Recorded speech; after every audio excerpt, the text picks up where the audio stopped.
All right, welcome everyone to this Q&A. Again, I want to welcome everyone to this Q&A. There are a few questions. Came in. One, and we sort of discussed this before, but someone asked me recently, and that is, can a person, a Jew, let's say, or maybe we'll say even a non-Jew, doesn't really matter, but let's say, in either case, a Jew or a non-Jew, can they listen or learn from people, let's say, like Jordan Peterson? Yeah, someone, from non-Jews.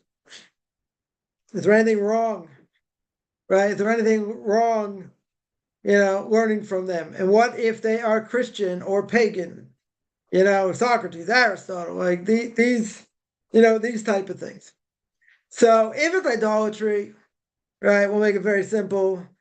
If it's idolatry, forbidden, right? That would be 100%. That would be 100% forbidden. If it is anything that goes against Torah, right? Which probably a lot of this stuff does go against Torah. If it would go 100% against Torah values, then the answer would be no. So idolatry, yeah. If what happens. And there was a case a few years ago. There was a case where some modern Orthodox synagogue in the States brought in a motivational speaker. They brought in a motivational speaker, non-Jewish motivational speaker, and this motivational speaker happened to be a missionary also. Now, some say the person wasn't a top tier, missionary. They didn't speak from the pulpit, obviously, but whatever. This person was a motivational speaker. Now, a lot of people put pressure, that the person shouldn't speak there, shouldn't be allowed to speak there, right? But so that's a bigger issue. Why? Because even if he's being a motivational speaker, right, he's still a missionary, right? Now, people say, "Oh, come on, you think we're so weak in our beliefs?" And well, you think this person's gonna, hand out cards or who knows what? But in any case, somebody, that person didn't end up speaking, right? They put so much pressure, they didn't end up speaking, even though the rabbi himself was, up in arms about it. But Jewish Federation was willing to pay this person $50,000. It's like, you couldn't find a Jewish motivational speaker? I would have done it for 10, maybe 7.5. Called it even. Yeah, $50,000 for a missionary to give a motivational speech in a synagogue. Something wrong with that. Yeah, they also had whatever. Somebody also, they ended up doing it in the end. Right? Not from this person, someone else.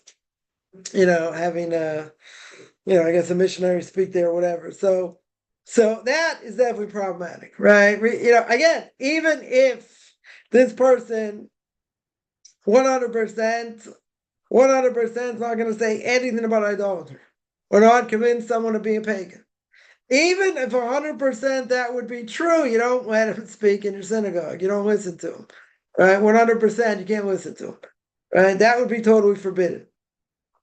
Now, if it wasn't, let's say the person was not a pagan, right? Or let's say better, let's say they weren't an idolater. They weren't a missionary, right? Let's say they weren't a missionary. They, can you listen to somebody like that who's a motivational speaker? Now, really, technically, that shouldn't be an issue. Why? Unless there are things that come out of the person's mouth that are going to be problematic according to Judaism. Yeah. If it's going to be, against Judaism, good. Then you can't listen to them. Right? Now, how do you know? How do you know what they're going to say? You have no idea. Maybe they won't say anything that's heretical. Maybe. Right? But, again, the question is going to be with any of these people, even if they're not idolaters. Even if they're not idolaters, doesn't mean that the message is bad. The message could also be bad. Could also go against Torah. Right? So that should be forbidden. A person obviously should listen to Orthodox Jews. So, I mean, secular Jews I wouldn't listen to either, right? Again, depends what they're giving over. If someone's giving over financial advice, someone's giving over, I don't know, whatever they're good at. It had nothing to do with anything they think, right? The product they're selling, you want to buy their product. Is there a problem? I don't know if there's a problem. I wouldn't necessarily say there's a problem, because they're not mixing anything else into it. If that money they're donating to, Jews for Jay, yeah, that would be a problem. If you know that they're going to put other things in there that go against Torah, okay, also be a problem. But if they're selling a product, again, if I had a choice, let's make it clear. If I had a choice, buying something from a secular Jew that was cheaper, just as good quality as buying from an Orthodox Jew, what would you do? You buy from an Orthodox Jew. Why? Because you biased. You're right. We're going to help support people that think like us, people that do things like us. Now, technically speaking, it might not, the secular Jew can be the nicest person, right? I've heard this argued, but like, what's so bad? Person's the sweetest person, the nicest person. Okay. So let me ask the $1.5 million question. $1.5 million question is, what about in God's eyes? They can be a nice person, yeah, but they can do all, speak Lashon Hara, speak badly against others, desecrate Shabbos, desecrate festivals, you don't eat kosher. In God's eyes, they stink to high heaven because God tells us what to do. God gives us our obligations, what we're supposed to do and not to do. Oh, but the person's a nice guy. So what? I could go through a whole laundry list to prove that they're not, but that's not the point, right? That's not the point. If you're not holding by Torah mitzvahs, you are going against God in every way, shape, or form. And even if you're holding by Torah mitzvahs, not so easy either, right? Got a lot of obligations. Got to control what we see, what we think, how we act. Yeah, our thoughts matter. Even though in general we say, what I think doesn't necessarily matter, can have an effect on the person's psyche. Speaking about that the last few weeks, my BJQ radio broadcast, my podcast. So it has an effect on the person. Now, if the values are bad, you can't listen to them. Right? You cannot listen to them. But the question was, let me just quote it here. The question was, but what if they're a Christian or a pagan? What if they are a Christian or a pagan? Okay, so what would be the simple answer? Simple answer is if that stuff doesn't come out in any which way, right? If it doesn't come out, then what should it matter? Right? Technically. Because you're not listening to them for that. They're not giving that over. Right? They're not giving that over. But the fundamental question is, should I be listening to them anyway? Because guaranteed, no matter who it is, they're going to say something that goes against Torah. Can't imagine not. If I was a betting man, I put all the money I don't have, guaranteed they don't put somebody down, they don't make fun of somebody, Lashon Hara, other things, whatever it may be. They are definitely going to say something that goes against Torah. Now, there are people that, talk a good game, talk a strong game. Maybe technically there is nothing wrong with it. Maybe. But I can't imagine that every last word that comes out of their mouth is not going to be against Torah. Can't imagine. Something's going to come out against Torah. Now, should a person listen to somebody who's a pagan? Or is a Christian? So you got to say, what's the problem? Good job supporting them. Pagan or a Christian, death penalty, 7 no-hide laws. Right? Technically speaking, person, Jew could take a gun and blow their head off. They see them bow down to an idol. Can't do that today. Right? Go to jail. Okay, but, then you have a problem with the law of the land. Very good. They're liable for death penalty. I don't have to warn them.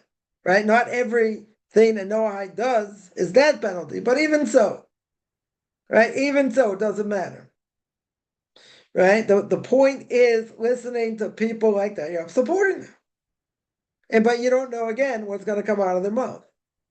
If you tell me you knew 100%, which no one does, but if a person would know 100%, they get the person's transcript before they speak.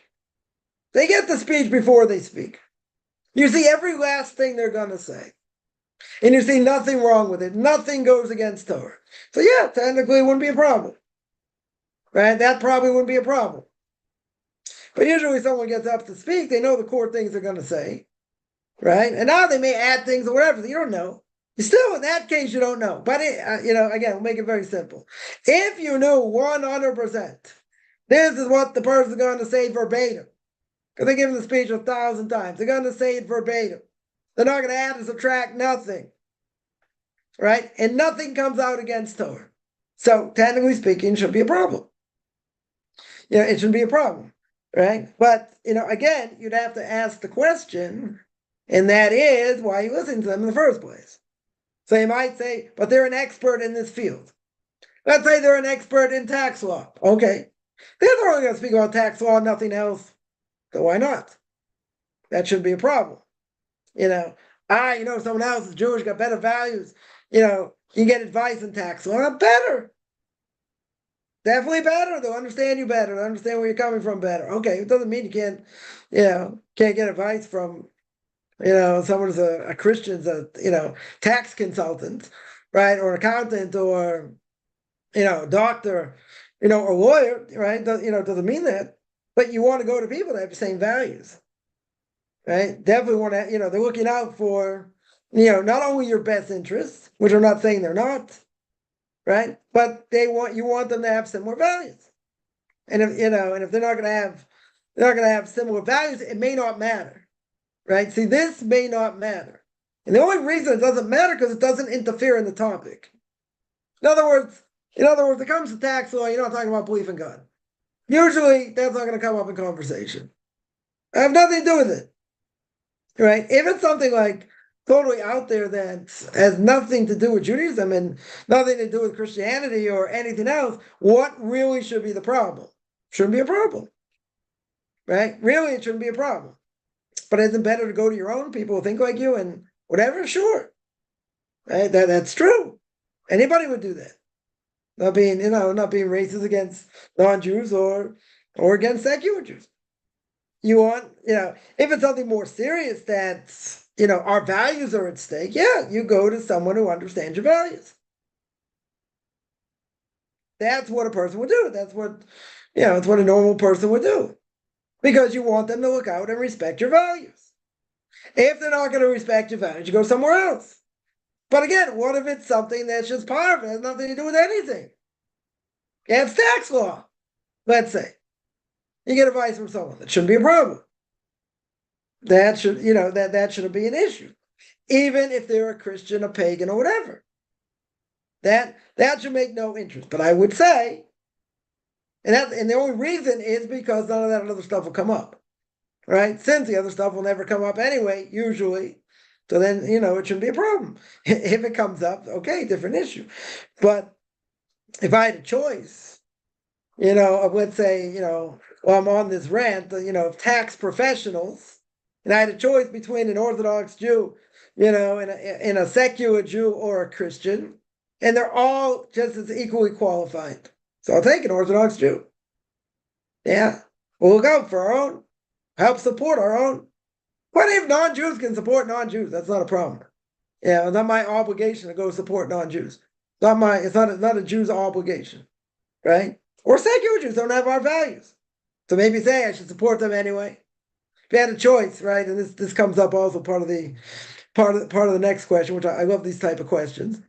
And that someone says, it's better be a drunk Jew your whole life or an idolater? Good question. So in the same vein, if I had a choice, someone who's drunk their whole life, yeah. I don't know, I meant like every single day, every second of every single day. I wouldn't go that far, but whatever. Someone does nothing, yeah. They're drunk their whole life as a Jew. They don't do anything Jewishly. Or someone is idolater. So they asked me what's worse. So I said an idolater is worse. Doesn't mean what the Jew does is good. Jew probably does all kinds of terrible things. While they're drunk or not drunk. Probably do all kinds of things against God. Probably very severe things. That's great Shabbos, other things, right? They probably do very severe things. That God is going to take them to task for, probably in this world and the next world. Okay. But someone is idolatrous, death penalty. Death penalty. So what's better? Or sorry, what's worse? So I would say someone who is liable for death penalty is idolatry. Having idolatry in the world has to be eradicated. Right? There's so many prohibitions in the Torah against idolatry. Right? A number of them just in the Ten Commandments itself. Not to bow down to them, not to make them, not to have them in your house. A lot of prohibitions. Two things God hates the most in this world. Right? One of the idolatry, one of them is immorality. Those two things God cannot stand. Right? And you see over and over and over again, the Torah speaks about it. Right? So things that are emphasized in the Torah, you see that God doesn't like it. Right? Torah doesn't like it, doesn't want it. So people are going to do it, they're in trouble. Right? They're going to be in serious trouble. Now, that being the case, a Jew is not doing anything, for Judaism, let's say their whole life. Right? They do nothing. They're transgressing tons of prohibitions every day. Every day. Doesn't matter what they know, what they don't know. Some of them are going to be pretty severe. Right? But God's going to cut them some slack if they never learned about it. They're not going to get a free pass by any stretch, but certain things God will cut them, a little bit of slack. But someone who's an idolater is worse. Punishment is worse. Doesn't mean the Jew's not going to do something that might be liable for death penalty. There are a number of things that you could do liable for death penalty or be spiritually cut off. Yeah? Idolatry is the worst punishment, worst corporal punishment. Spoke about this last week. Worst corporal punishment. Right? Idolatry, you have homosexuality, desecration of Shabbos, right? Get stoned to death. I.e., impact. Get thrown off 3-story building. Basically aim for your head. If that doesn't kill you, take a big boulder, aim for your heart. So you know what they say, if the left one doesn't get you, the right one will. Right? Then you have immorality, right? Adultery.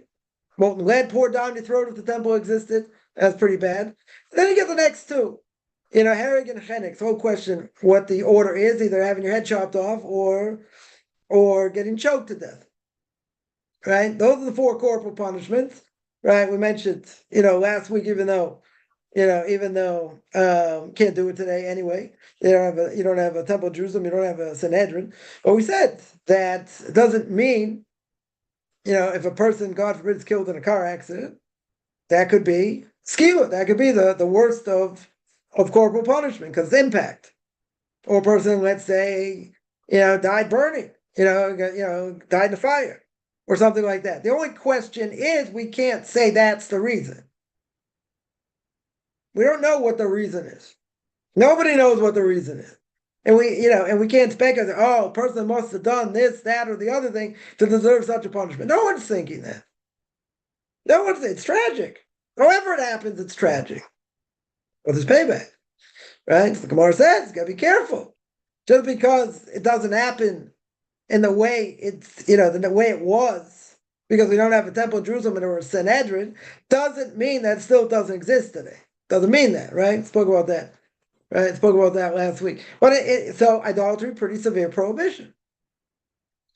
On the other end, I can say there are many things that a Jew can do that are also going to be liable for death penalty, right? For sure.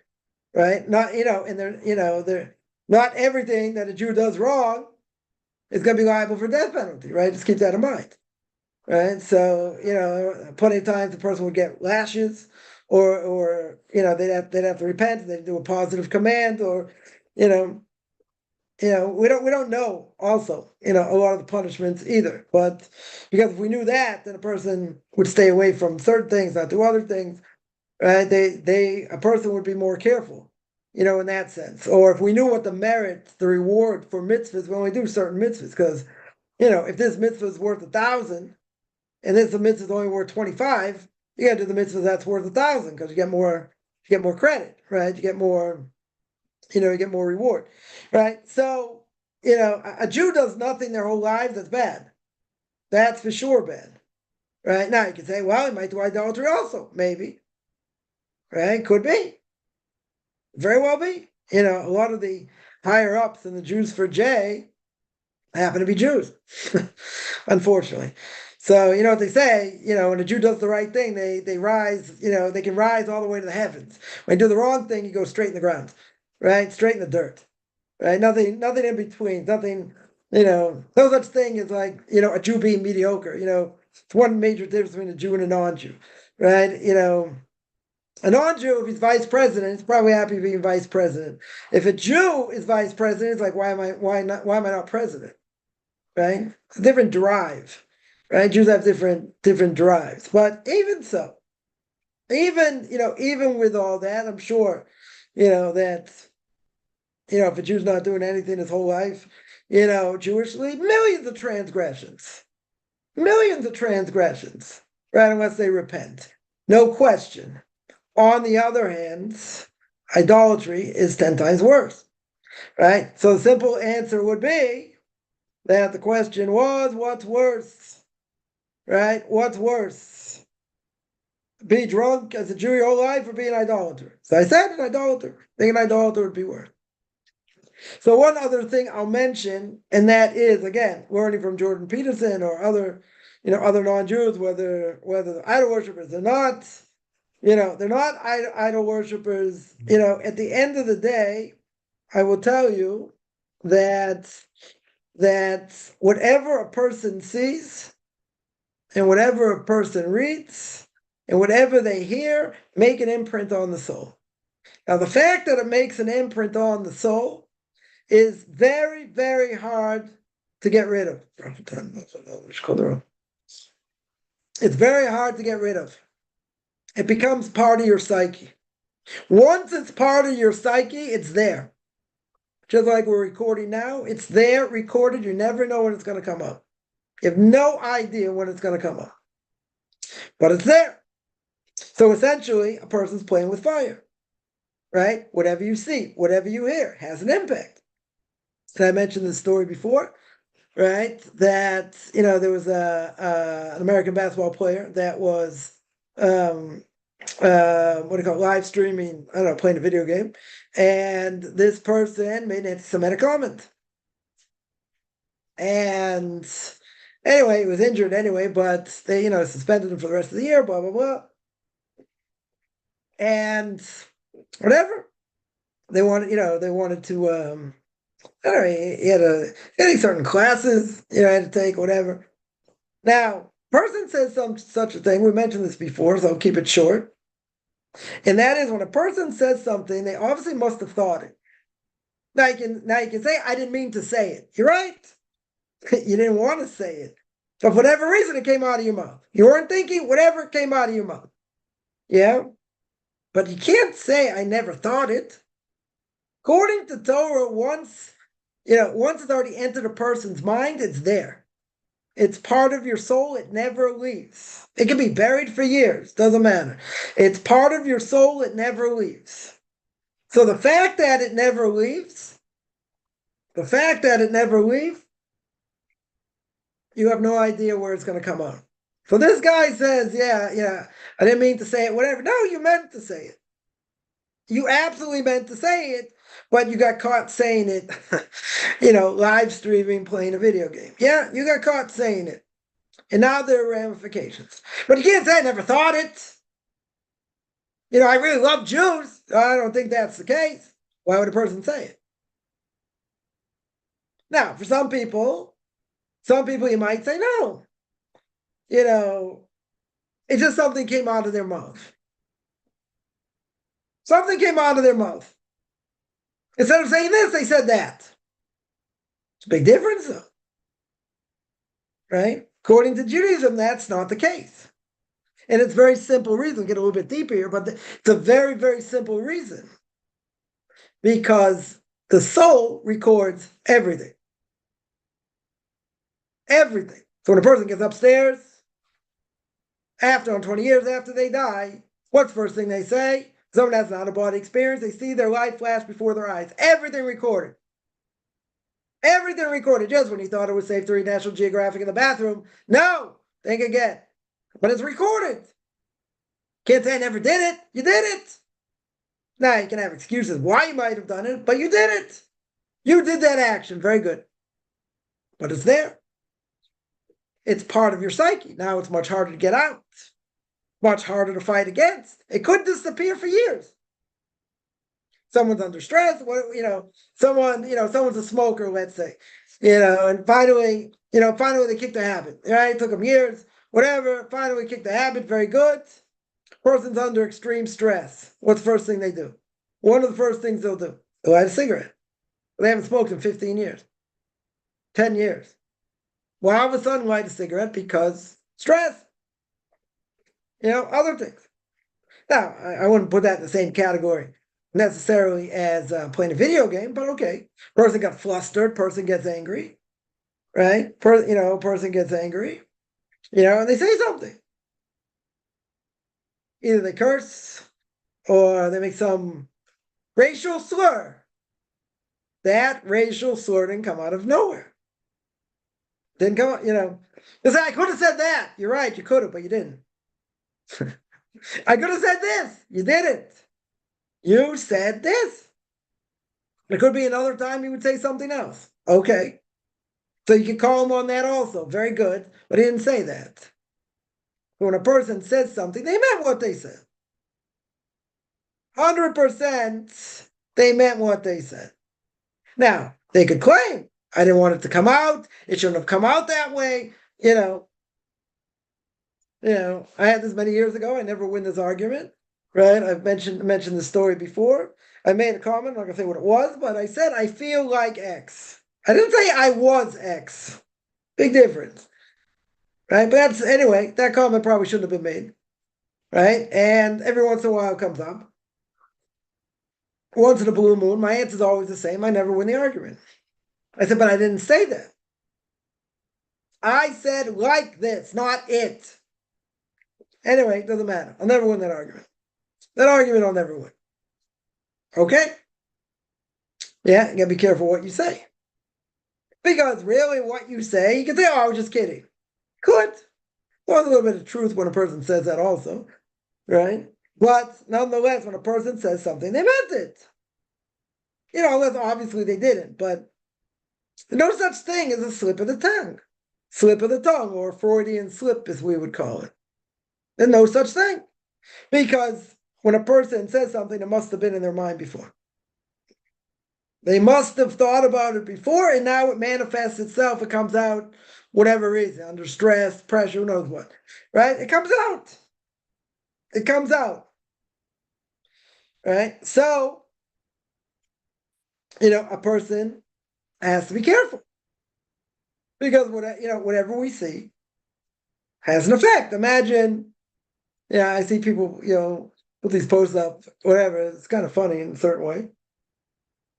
Someone puts up a post and they say, what was the scariest movie, that you saw as a kid that gave you nightmares?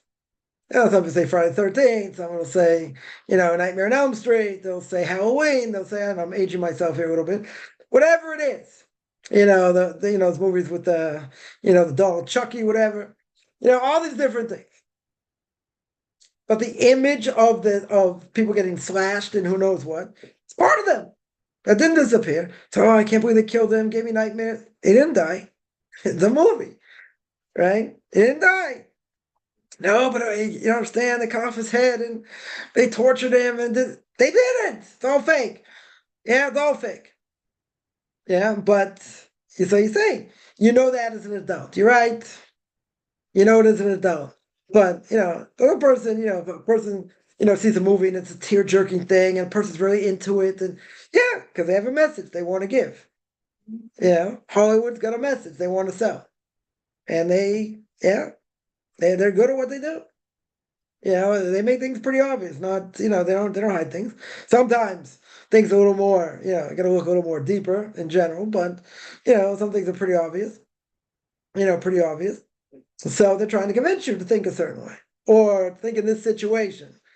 a certain way, right? Isn't that kind of brainwashing also? Because hey, come on, I don't really believe that, whatever. I'm like, these are values.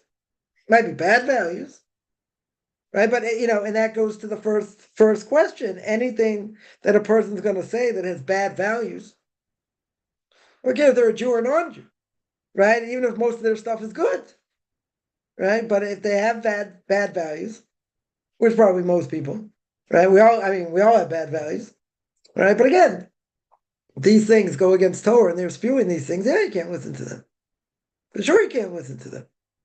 But it's if it's something parv, like we said before, if it's something where religion will never come up, tax law, something like that, you get advice. One thing, go to a lawyer. So there are things that according to law in different places, whether states, Europe, whatever, constitutional law is not the same. It's not the same as Torah law or rabbinic law. Doesn't matter, right? Values can be skewed. That's why we, spoke last week about going to secular court. You might not have a choice to go to secular court. You can only get permission from rabbinical court to go, right? As we said, but the point is, their justice is skewed. It's not according to Torah. Now, if you have no choice, you have no choice, right? That's the only way you get money back or whatever, or get damages back, right? But that's if you have no choice, But at the end of the day, the values are skewed. So if the values are skewed, and someone's giving over these values, let's say, or they hold by these values, should I listen to them? Right? Even if they have good things to say, we'll make it even a little more juicier. Even, let's say they have great things to say. They have great things to say. But the person themselves, live decrepit lives, debauchery type of lives. I say, I don't care how they live. What do I care how they live? I'm getting advice on this topic that they're an expert in. Right? Famous story, Bertrand Russell taught my alma mater. Right? Columbia, he taught ethics, but he's totally unethical. So when students asked him, if you're teaching ethics, how in the world can you teach ethics if you're so unethical? And his answer was, if I taught mathematics, expect me to be a square. So that goes 100% against Torah. We don't compartmentalize. Doesn't mean we're perfect. Doesn't mean we don't make mistakes. But that's a contradiction in terms. Right? It's a mind-boggling thing. If you think about it, this person, is unscrupulous, has bad morals, whatever. He teaches ethics. How can you teach ethics? Or let's say a person's an expert. People go to somebody's an expert in child rearing, right? And I deal with kids, very good. And what if he has problems with his own kids? Do as I say, not as I do. Not everyone's perfect. A person can be an expert in certain things, also fail. Could also fail. Right? A friend of mine once said, why would I listen to, such a person if they have problems in their own lives? Okay, doesn't mean we're perfect. Doesn't mean a person's perfect by any stretch. That's not what it means. Yeah. But if they, they're not giving off bad values. That's not what they're doing. They have other issues, but okay. Right? They have other issues. But who says what they're giving over is bad? If what they're giving over is good, you don't care if they have other issues or not. Right? Problem is if it goes against Torah. If their values go against Torah, yeah, then you shouldn't listen to them. Even if the things they're giving over are not bad against Torah. Tax law. But let's say, I don't know, fill in the blank what this person does. Yeah, person, does bad things. Okay. But he's an expert in tax law. He's got a bad reputation and other things. Okay. What would a person say? I am there to listen to what he says about tax law. I don't give a rat's tail what he says, in his private life, other things, that's his problem. I'm getting expert advice on tax law. Now, should that be a problem? That's a question. Do you want somebody with skewed values giving you advice? But you just said nobody's perfect. We're not living in a perfect world. We're not living back in Victorian England, right? We're not talking about that. For sure, not talking about that. People make mistakes. Question is how serious the mistakes are, and should you support or help somebody who's got bad values? Listening to them if they have bad values, I'd say you can't listen to them. Either talking about tax law, find someone else. But then the question is going to be, where do you draw the line? So it gets more complicated here. This one, is an adulterer, but this one cheated on his taxes. Like, pick your poison. So you say, well, adultery is worse, right? Adultery is worse. Death penalty. Okay, cheating on taxes. Stealing, not death penalty. Definitely not death penalty. But people in general that are pagan, secular Jews, they don't have Torah values. That's the point. They don't have Torah values. And a lot of their values, most likely, go against Torah. So if they go against Torah, how is it possible? How is it possible for them to be listened to? Contradiction in terms. Even speaking about something powerful. And the answer would be, someone would say, I don't care about this other stuff. Yeah, I don't care what they do in there, otherwise. Other people who are sports fans and, some of these athletes, I'm not saying all of them, they get very storied pasts and things they do. So the person says, what do I care what they do? That doesn't affect me. I want to see him shoot a ball. I want to see him throw a ball, hit a ball. What's the difference? But you don't respect their values of who they are. So they're going to say it doesn't matter. No matter what their values are. Maybe, post-steroid, era, so we won't get into that. But, they got bad values. I'll say all of them. Some have really bad values. Good, but nobody cares. Most people don't care unless they get caught doing something so bad they get thrown out of the league, which can happen. That certainly can happen. Okay. But this is the fundamental question. And again, I guarantee, believe that we're not going to make a vow here, but I guarantee that any of these people, I'm not saying they have story past or not, that doesn't matter, right? Any of these people are going to do things that go against Torah. It's clear, right? One of the main things be Lashon Hara. Yeah, let's speak Lashon Hara, let's say. So then you're guilty listening to Lashon Hara. So you don't know what they're going to say. But they're not, the point is they're not holding by Torah values. They're not holding by Torah values. Again, I'm not saying they're going to come out with pagan things and Christian things and all that. They're saying things that are against Torah, period. Or they will, or they'll do things against it. So if they do, how could you listen to them? Even if they give over the news and they're spinning whatever. So what? A lot of people give over things they just shouldn't speak. Just, listening to news is all Lashon Hara. You might like the person and gives over well, blah, blah, blah, but like a whole bunch of leftists, most of them. Yeah, someone there asks, what can we say in defense of the rabbis if someone says the rabbi believes they can tell God what to do? Yeah, that's kind of a problem. One of the things, I will make clear is I do not, I normally don't answer for what other people do. And it's a very simple reason, because I have enough trouble answering for myself. I'm not going to answer for someone else. Yeah, like someone once told me, said, I saw an Orthodox Jew in a casino. They said, what are they doing in a casino? I said, probably gambling, having a good time. It's like, no, according to your religion, I love secular Jews, how they say that. According to your religion, is that forbidden? I said, yes. So why are they doing that? I said, I don't know, go ask them. Why are people overweight? Why do people do other things? I don't have to answer for that. I have to answer for myself. It's going to be hard enough. Now, you want me to put my spin on it? Someone here says, Rabbi, in a French casino recently happened. Okay. But someone wants me to put my spin on it. That what if someone says the rabbi believes they can tell God what to do? That sounds kind of problematic, right? Nobody can dictate to God. That was a controversy, which I'm not getting into today, right? I've spoken about it now, a number of times. It's like saying God needs us. He doesn't. Even if Kabbalah says he does.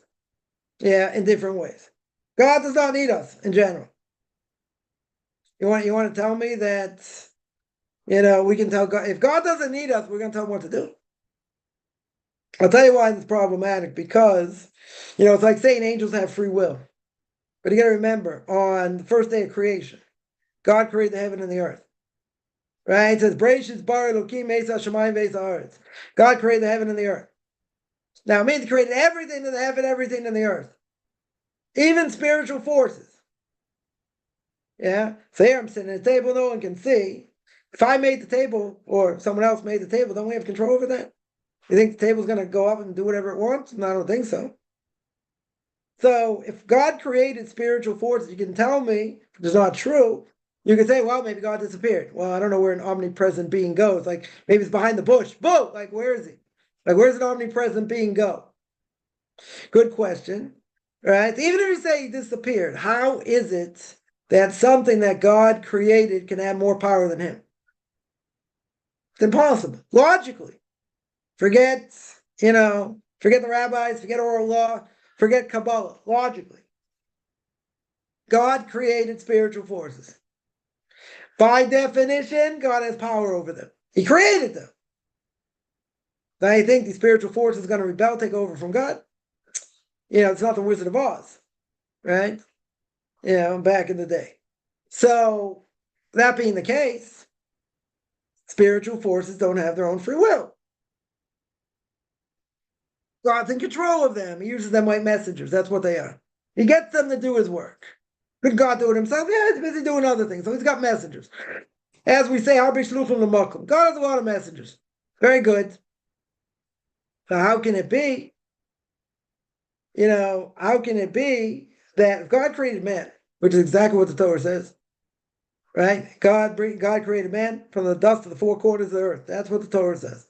And he breathed in the spirit of life, as the Aramaic translation says, gave us a ruach mamalado, the ability to speak, the reason, to make decisions. Animals don't make decisions. They're programmed, DNA. Even if I was Dr. Doodle and I could, I could walk with the animals, nonetheless, the animals are programmed. Even if they decide to eat, not to eat, doesn't matter. They are programmed. Spiritual force is programmed. God programs them, gives them different things to do. So now the angels are going to come and tell God what to do. They can make suggestions. God has a suggestion box. Doesn't mean he has to listen to them. But they can't overpower him. They can't tell him what to do. They can't force his hand.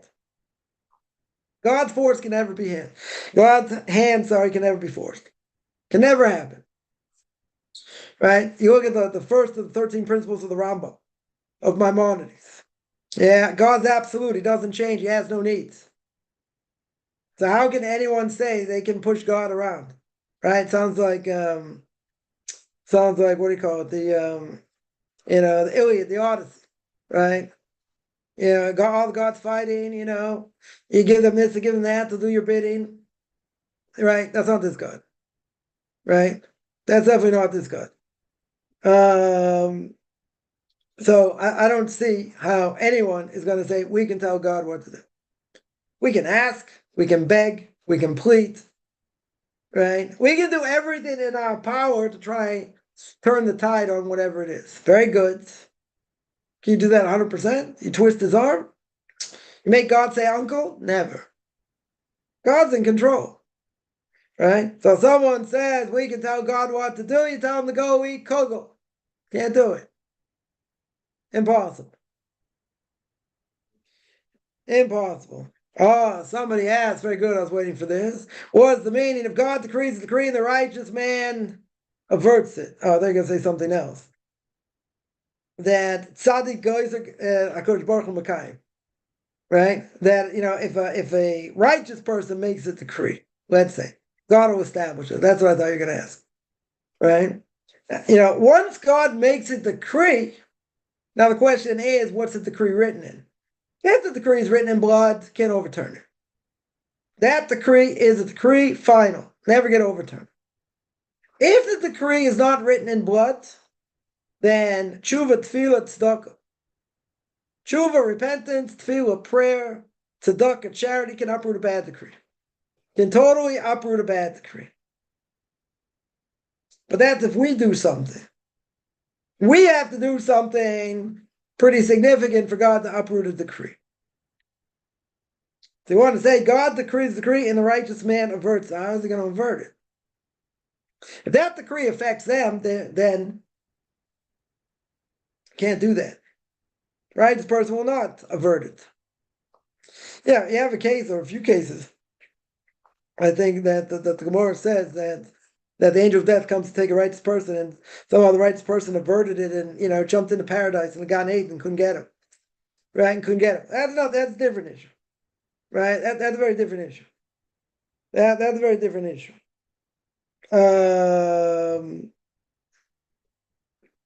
But the fact, when usually we say that God makes a decree, we keep it. Right? A righteous person keeps it.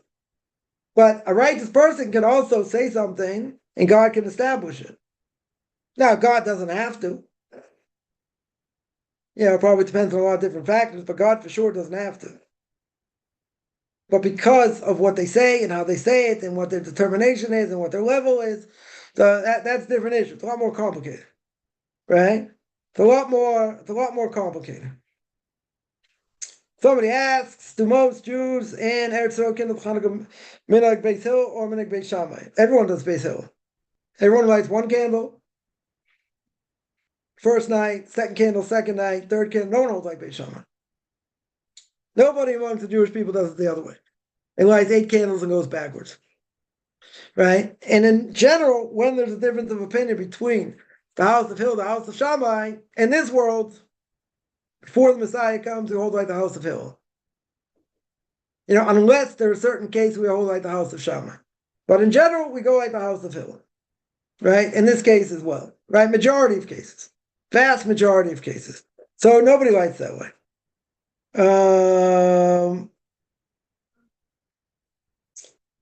Somebody asked, one second. Someone says the French casino. There's a rabbi there. Okay, I have to see what happened there. What would be the blessing? Blessing question. White yogurt, little bit, few grains of cereals. Tend to eat cereal with the yogurt, but it fell and ended up mostly yogurt. Good question. In general, if you're eating the yogurt to enhance the cereal, then you make a mazonos. Then if the cereal is of the 5 grains, wheat, barley, spelt, rye, or oats, then you make the blessing of mazonos. In your case, though, it fell, you ended up mostly with yogurts. So then you probably have to make a shahakal. But in general, even if you ate a little bit of cereal with more yogurt, but the yogurt is there to enhance the cereal, then you don't make a blessing on the yogurt. Right? Unless you eat the yogurt by itself. Someone asked us like when Abraham questions question like Abraham in the city of Lot prior to the story. Not understanding one righteous person was found. By Sodom and Gomorrah. So I made a video on that on my YouTube channel on what do you call it? At Beyond Orthodox Conversion Judaism. Get plugged for my YouTube channel. One of the questions, I remember asked this question, others asked the same question, and that is, just in that case, Abraham knew the place was evil.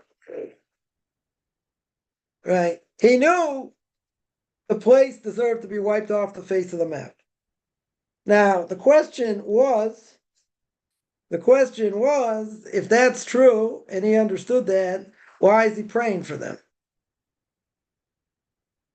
He shouldn't pray for them. He knows they're scum to the earth. God's going to wipe them off the face of the map. And they deserve to be wiped off the face of the map. So Rabbi, others asked the question, what was he praying for? Right? The simple explanation is, if there's somebody righteous there, they should not get wiped out with everybody else. If there are enough righteous people. But they're going to tell me, that the problem is, they're going to tell me if they're so righteous, what are they living in Sodom for? Good question. Right? Whatever. I covered that in one of my videos on the Parsha. But whatever, it's a good question. I mean, he doesn't need me to agree, but it's a good question. If he knows they're evil, he shouldn't be praying for them. He shouldn't be praying to save them. We don't pray to save evil people. We want them to repent. We don't pray they should die, right? Beria, Rabbi Meir's wife, people were bothering him in his neighborhood. He wanted to pray for people to die. And his wife said, don't pray they should die. Pray they repent. So we don't want people to die per se. We want them to repent. Right now, obviously the question is, the downfall of our enemies. Can we be thankful when they die? So, seemingly there's a difference of opinion, right? You see, the angels want to sing praises to God. When the Egyptians are drowning, God says, how can you sing my praise when my creation is drowning? Even though God punished them, that decimated them. Still punished them, right? Others say, no, you have to be happy. So, when it came to, Haman, Mordechai, Mordechai tells him when he's going to be, taken around town, on, with all the king's, royal garments or whatever. So he tells Haman, he said, I'm so weak, from fasting. He says, I really can't get up, get into the coach. So, said, you mind like bending down so I can, like step on your back to get up? Can you heave me up? Like total humiliation. Right, and that's what his goal was. Anyway, so he's like, oh, look how far. Haman says, look how far, the trusted one of Achashverosh and all that, and look at how I'm treated. So he bends down. Mordechai, steps on him, and as he's getting into the carriage, he kicks him. So Haman says, doesn't it say in the Torah you can't be happy the downfall of your enemies? Right? That's what Haman asked him. How could you be happy at my downfall? So what did Mordechai answer? So Mordechai answers, you're right. It says you can't be happy downfall of your enemies. But that doesn't apply to Amalek. And they kicked him again.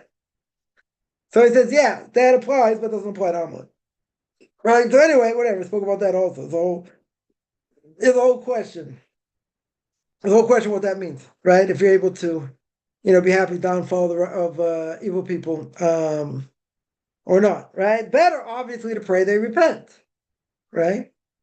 And the God shall have mercy on us, for sure. That is for sure. Is about a reason for the Exodus to maintain some sort of hope. The Exodus, God put, we see by Yosef that God put Jewish people in Egypt.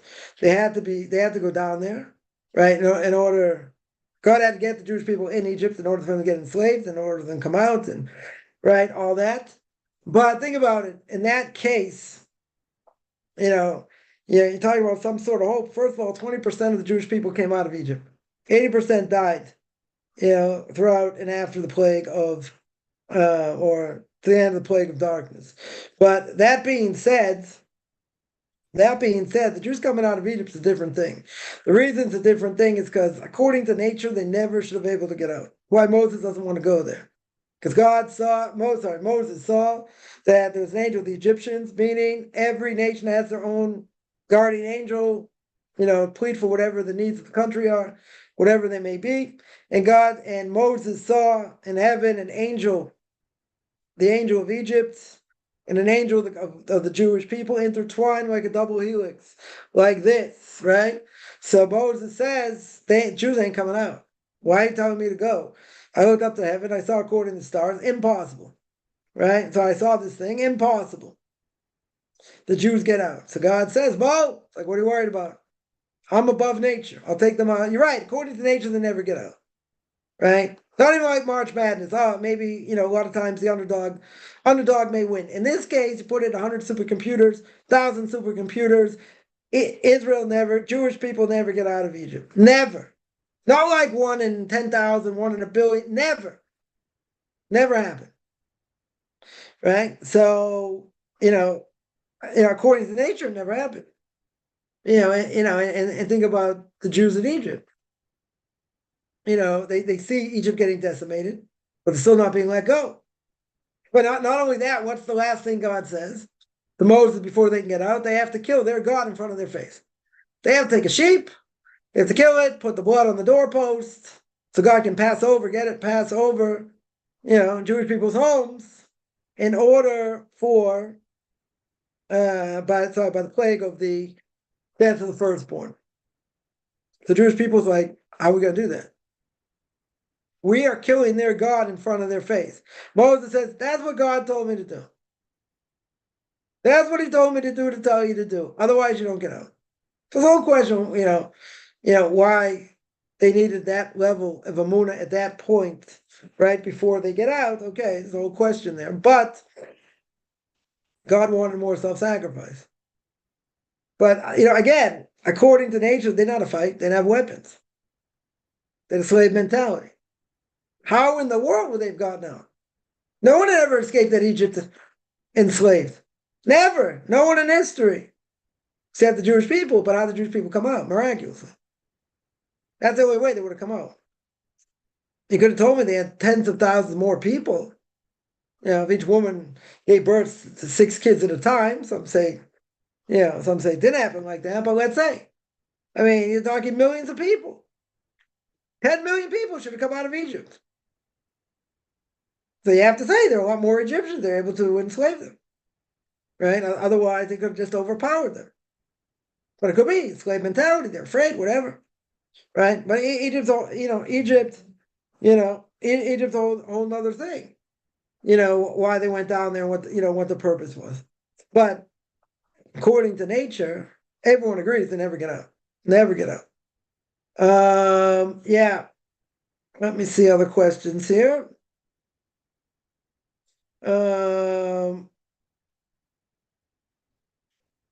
Yeah. Any other questions? A lot of these things, by the way, I'll just mention, a lot of these things, you see, throughout the Torah, a lot of these stories, certainly in the book of Genesis, and onwards, a lot of these stories, face value, make no sense. It's very, very hard at face value for, things going on. You see what happened last week's parsha. They sold Joseph, right? 10 great Jewish rabbis were killed because of the sale of Joseph. Right? We read, a lot of these liturgical poems on Tisha B'Av, on the fast of the 9th of Av. Right? Horrific ramifications. But they held he was a relative. They held he was a pursuer. Dangerous.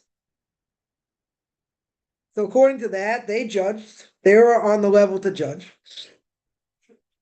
him. They declared he should die. So one of the things they did to see, about his dreams and this and that, okay, we'll put him in a pit, scorpions and snakes, we'll see. If he stays alive, we're not doing it directly. If he stays alive, we know what he said is true. Or, more possibly true. If he dies, okay. But what happened over here? So many different things happened to them, and they realized they were too cruel. They were too cruel to the brother when he was, he's crying out for help. But they only realized it, well after the fact. Because you got to ask the question. They judged the way they saw it, and according to the way they saw it, they're right. Let's say, but they at some level they were too cruel, and because of their cruelty, caused a lot of sorrow, a lot of heartache. Also the fact that they tell their father he's died, You recognize, this coat was all, drenched in blood or whatever. He never recovered, almost never recovered. For all those years, no one could console him. Why didn't they think about that? Why didn't they think about the danger to their father? That's why Joseph's never alone with his father, even when he comes to Egypt, because his father's going to ask, what happened all these years? Where were you? How come you never contacted anyone? He didn't want to say against his brothers. But you look at that story, a lot of questions. A lot of deep questions. What's going on and ramifications. But it's mind-boggling, even if they were right, still, once they see other things happening, they realize that must have been the cause. So you talk about a midas emes, character trait of truth, because they say it must be because of what I did. Must be because of what we did. They take responsibility. But it's an interesting question. If really what they did was according to Torah, why are they punished? Why seemingly they punished? And why is it so severe what they did?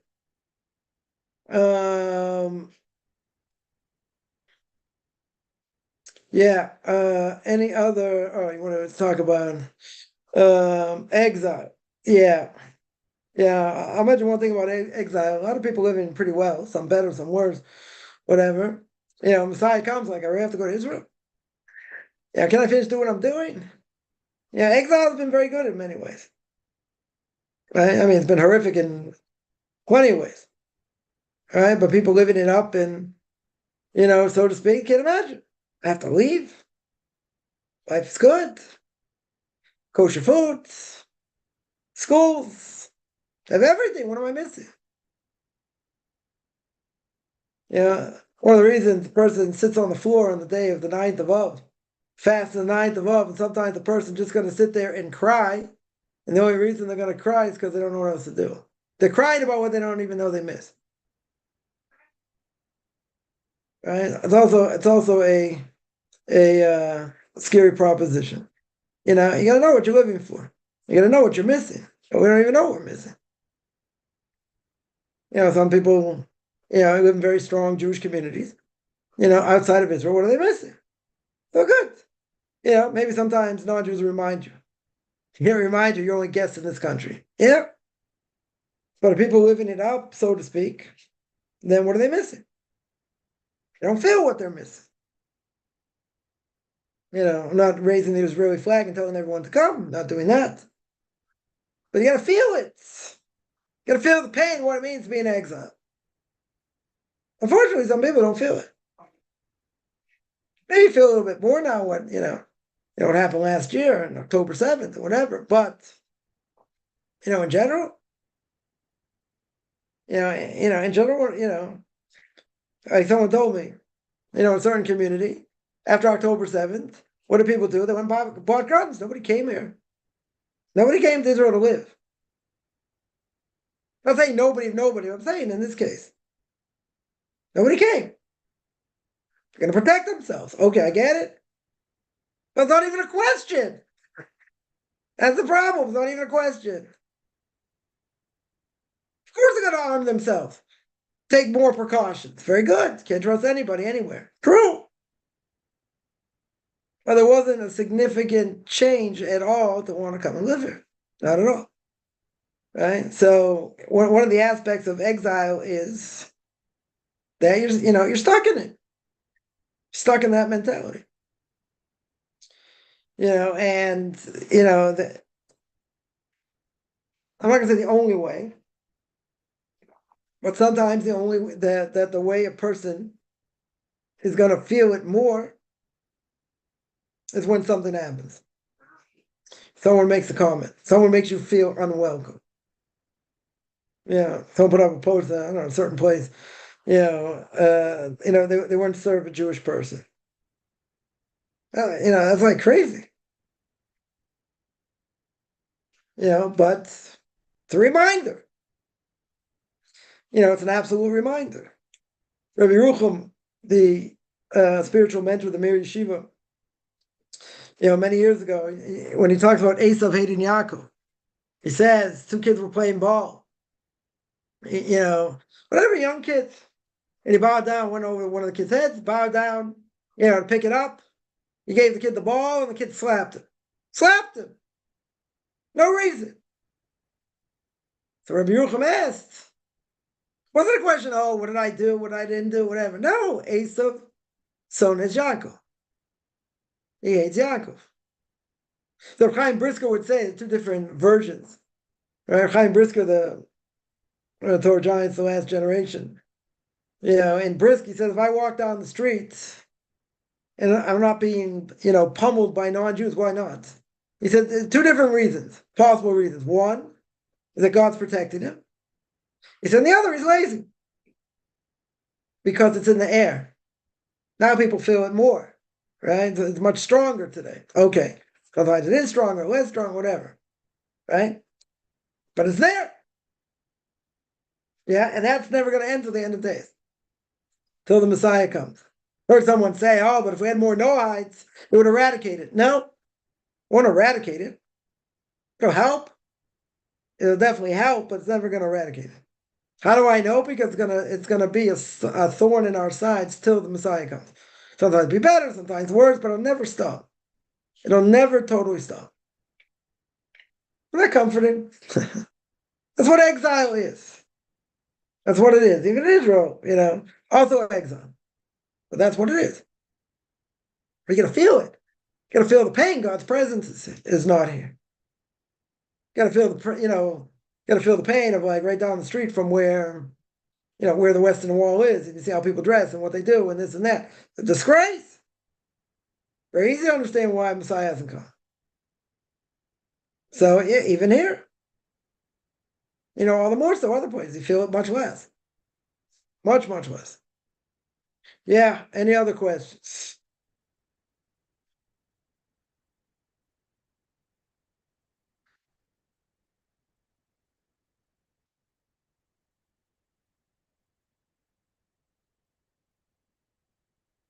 All right, I'm going to stop here. I do this every Tuesday and Thursday. Thursday will not be a Q&A because of Hanukkah, but I do this every Tuesday and Thursday, 10 o'clock Eastern Time, 5 o'clock Israel Time.